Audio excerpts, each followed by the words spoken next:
and I'd love to get into your time with Eric Young, probably some of the most memorable stuff in your TNA career. Yeah. So when did that start? Who told you that you two were gonna be together, or how did that manifest? Was it organically? Can you talk a little bit about Yeah, Vince Russo actually was like, we're gonna put you two together. They actually put me and the guys. We had a take team, Okay. and it was like a surprise, like who's EY's partner, and it was me. So we got to wrestle like Samoa Joe and Nick. And I remember the guys are like, really? We got to wrestle ODB? I'm like, whatever, bitch. But then they saw our chemistry, and then we kind of made it ourselves. Because I've known Eric Young since like 2003. I met him backstage actually at a SmackDown in Green Bay, Wisconsin. And I was actually moving to Nashville for TNA for a couple, like I was there for a couple of years. And he's like, well, I'm driving to Nashville too. He's like, why don't you just follow me?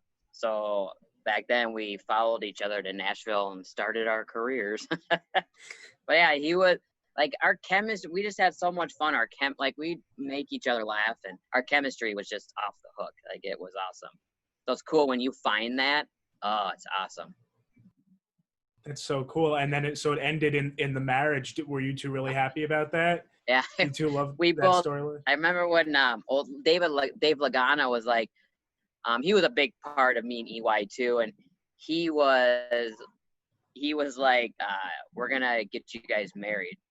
We both looked at each other, we're like, what? And they were gonna do it like in 2 weeks.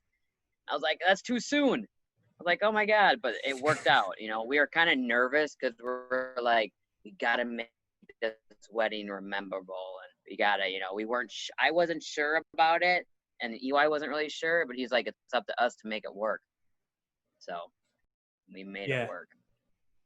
Oh, absolutely. And so do you still keep in touch with EY? He's one of your close friends. Yeah, I'll like send him a message here and there, and yeah. So I actually got to send him some barbecue sauce so he can get that shit over.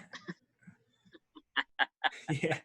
What do you think about him going back to Impact now with that kind of new group that they just got after Slammiversary? Really one of the better events. I love it because there's so much talent there. EC3, him, Brian, like all those guys, the Good Brothers, like those guys are so talented, and they just he wasn't given a great opportunity in WWE. And that's when I always say the grass isn't always greener. But I'm glad though they got to go up there, make a little bit of money, and figure out where they actually do belong, because it's great to see them back and let them finally get back on TV and do their thing, because they still got a lot of years left inside them. So I think I'm excited because that's another new journey for those guys. Like, who knows, they could be absolutely showing up somewhere else. Yeah. But Impact is cool. I'm glad Impact. I think Impact's going to be the place to watch now and be like. It's kind of, I'm loving it. I agree. From a fan's perspective, absolutely. Yeah. That event was fantastic. Yeah. Yeah. Woo! Message Daddy. Boogie Woogie Man feel good. I tell my people, my brothers and sisters, don't you dare miss online. Rewind, recap, relive. Oh yeah!